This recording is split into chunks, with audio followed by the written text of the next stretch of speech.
సమాజంలో ఒక వ్యక్తి ఉన్నతమైన స్థానాన్ని సంపాదించాలన్నా గౌరవప్రదంగా మెలగాలన్నా అది కేవలం విద్యతోనే సాధ్యమవుతుందని మాజీ శాసనమండలి చైర్మన్ టీడీపీ సీనియర్ మైనార్టీ నాయకులు షరీఫ్ మహమ్మద్ అన్నారు.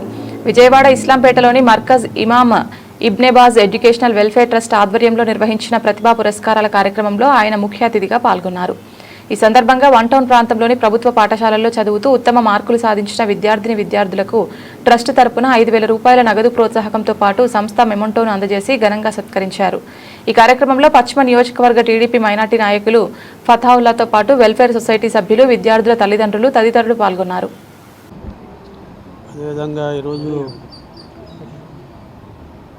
ఈ కార్యక్రమానికి విచ్చేసిన వారందరికీ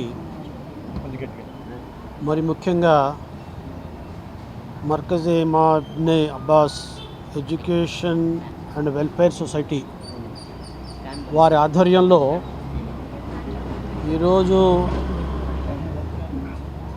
విజయవాడ ముఖ్యంగా వన్ టౌన్ ప్రాంతంలో పరిసర ప్రాంతాల్లో ఎవరైతే బాలికలు బాలురు 10వ తరగతిలో మంచి మార్కులు సాధించుకున్నారో మరి వారి అందరినీ ప్రోత్సహించాలి, గౌరవించాలి. వారి భవిష్యత్తులో ఇంకా మంచి చదువులు చదవాలి అనే ఉద్దేశంతో మరి 11 మంది ఈ ప్రాంతంలో 500, 550 కంటే ఎక్కువ మార్కులు వచ్చిన వాళ్ళందరినీ ఈరోజు వాళ్ళని సత్కరించటం, వారికేమో మెమోంటోలు ఇవ్వటం, అదే రకంగా 5,000 రూపాయలు పారితోషికం ఇచ్చేందుకు కూడా మరి మర్కజ్ ఇమామ్ ఇబ్నే అబ్బాస్ ఎడ్యుకేషన్ వెల్ఫేర్ వాళ్ళు మరి నిర్ణయించి ఈ కార్యక్రమాన్ని చేపట్టడం చాలా సంతోషకరమైన విషయం. ఎందుకంటే విద్య ఉంటేనే మరి కుటుంబం కానీ ఆ వ్యక్తి కానీ నిలబడగలుగుతాడు సమాజంలో. విద్య లేకపోతే మరి అతను వెనుకబడిపోయి ఉంటాడు. కుటుంబం కూడా మరి ఆర్థికంగా పరిపుష్టి కాదు. అందుకనే విద్య చాలా అవసరం. విద్య లేనివాడు వింత పశువు అని కూడా ఒక సామెత ఉంది మనకి. మొరటు సామెత అయినా కూడా మనం పశువుకి ఎలాగైనా విద్య రాదు, పశువులు ఎలాగైనా చదువుకోరు. కానీ మనిషి అన్నవాడు తప్పనిసరిగా మంచి విద్యాభ్యాసం నేర్చుకుని ఈ సమాజంలో ప్రయోజకుడు కావాలి అనే ఉద్దేశంతో ఈనాడు ప్రభుత్వాలు కూడా విద్య మీద ఎక్కువగా వెచ్చిస్తున్నాయి. ఈరోజు సంతోషకరమైన విషయం. మరి 11 మంది పిల్లలు ఎవరైతే కష్టపడి తల్లిదండ్రుల సహకారంతో 10వ తరగతిలో మంచి మార్కులతో మరి ఉత్తీర్ణయ్యారో, ఫస్ట్ క్లాస్ సాధించారో, మరి అగ్రగామిగా నిల్చున్నారో, మరి ఏదైతే మార్కుల్లో వాళ్ళని ఈ రకంగా ప్రోత్సహించడం చాలా అభినందించదగ్గ విషయం. వారి తల్లిదండ్రుల్ని నేను మనస్ఫూర్తిగా అభినందిస్తున్నాను.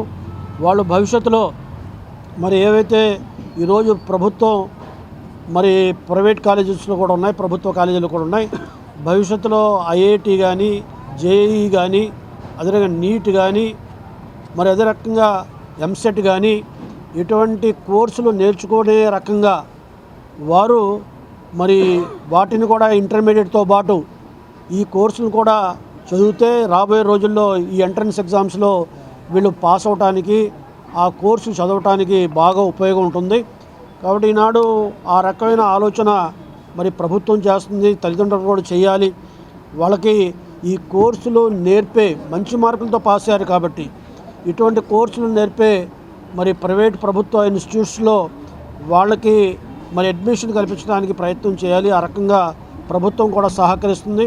మరి ఈనాడు ఏదైతే మర్కజ్ ఇమామ్ ఇబ్నే అబ్బాస్ ఎడ్యుకేషన్ సొసైటీ ఉందో వాళ్ళు భవిష్యత్తులో ఇంకా మంచి విద్యాబుద్ధులు నేర్చుకోవడానికి రొటైన్గా జరిగే ఇంటర్మీడియట్ చదివారు, డిగ్రీ చదివారని కాకుండా రొటైన్గా కాకుండా ఈనాడు కాంపిటేటివ్ ఈ సమాజంలో ఇటువంటి విద్యాబుద్ధులు నేర్చుకునే రకంగా కూడా ప్రోత్సహించడానికి వాళ్ళు కూడా తోడ్పడాలని మేము కూడా తోడ్పడతాం ప్రభుత్వ వర్గాన్ని ఈ సందర్భంగా కోరుకుంటూ మరోసారి వారందరికీ హృదయపూర్వకంగా అభినందనలు మరి శుభాకాంక్షలు తెలియజేస్తూ మరి ఆ ఆర్గనైజేషన్ వారికి కృతజ్ఞతలు తెలుపుకుంటూ సెలవు తీసుకుంటాం. అల్లా హాఫీజ్. ఇక్కడ విజయవాడ పశ్చిమ నియోజకవర్గంలో Markaz Imam ఇబ్నే బాజ్ welfare and education society తరపున ఒక మంచి కార్యక్రమం. ఎవరైతే 10వ తరగతిలో మంచి మార్కులతో ఉత్తీర్ణమయ్యాలో వారికి ఒక ప్రోద్బలం, వాళ్లకు భుజం తట్టే కార్యక్రమం ఇక్కడ ఏర్పాటు చేయడం జరిగింది. ఈ కార్యక్రమానికి ముఖ్య అతిథిగా మన రాష్ట్ర ప్రభుత్వ సలహాదారులు మాజీ మండలి చైర్మన్ అహ్మద్ షరీఫ్ గారు రావటం మా అందరికీ సంతోషదాయకర విషయం. ఈరోజు ఈ కార్యక్రమం ఇక్కడ జరుపుకుంటున్నామంటే దీనికి కారణం నారా లోకేష్ గారు, విద్యాశాఖ మంత్రి. ఎందుకంటే గత ప్రభుత్వంలో ఇటువంటి రిజల్ట్స్ ఎక్కడా కూడా మనం చూడలేదు. 30-40 సంవత్సరాల నుంచి గత ప్రభుత్వంలో రాని రిజల్ట్ ఈ ప్రభుత్వంలో ఎందుకు వచ్చిందంటే, గత ప్రభుత్వంలో జగన్మోహన్ రెడ్డి గారు ముఖ్యమంత్రిగా ఉన్నప్పుడు స్కూల్ టీచర్స్ను, ఉపాధ్యాయులను సారా షాపుల దగ్గర డ్యూటీ చేసి ఆయన మానిటరింగ్ చేశారు.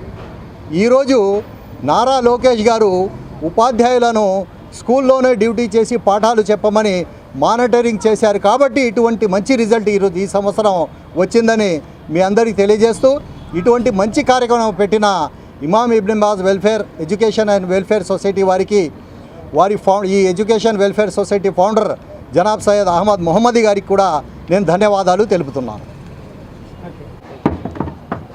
आज हम लोग यहाँ जमा हैं इमसाल 10वीं जमात में बड़ी कामयाबी के साथ हमारे तलबा और तालिबात ने अच्छी पोजीशन हासिल की। आज उन लोगों को हौसला अफजाई के लिए, हिम्मत अफजाई के लिए आज हम तमाम लोग यहाँ जमा हुए हैं।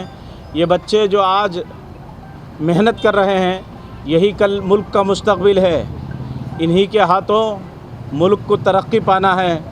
हमारा फ़र्ज़ है, हमारी ज़िम्मेदारी है कि हमारे इन वतन के बच्चों को हमेशा हौसला अता करें, हिम्मत दे और इनको जहाँ जहाँ हम सहारा बन सकते हैं इनको सहारा देकर इस मुल्क को तरक्की पहुँचाने की कोशिश करें। हम बड़ी खुशी महसूस कर रहे हैं कि आज हमारे मेहमान ख़ुसूसी जनाब शरीफ साहब और जनाब फ़ताहुल्लाह साहब और दीगर कई स्कूल्स के प्रिंसिपल्स वगैरह यहाँ जमा हुए और इन बच्चों के हौसला और हिम्मत अफजाई के लिए जमा होकर उनके हक़ में दुआ कर रहे हैं। जज़ाकल्लाहु खैरा। अस्सलामु अलैकुम व रहमतुल्लाह।